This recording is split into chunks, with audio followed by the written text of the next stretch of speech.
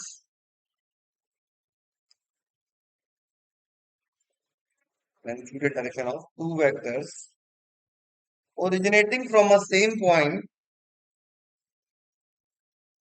originating from a same point,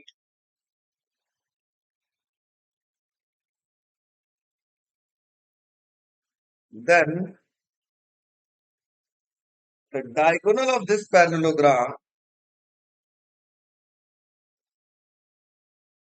then the diagonal of this parallelogram also representing then the diagonal of this parallelogram also representing magnitude and direction of then the diagonal of this parallelogram also representing magnitude and direction of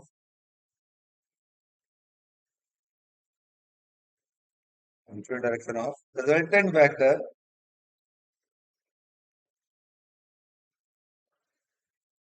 which is also originating from which is also originating from same point which is also originating from same point. अब figure बना लीजिए फटाक से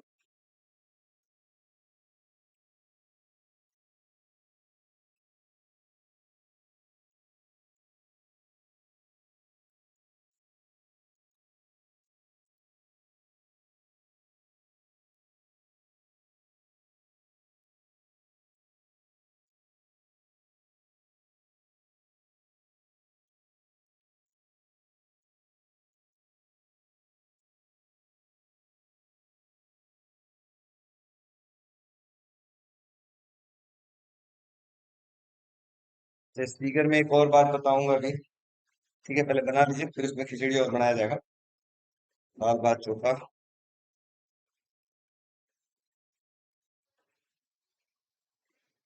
अब देखो,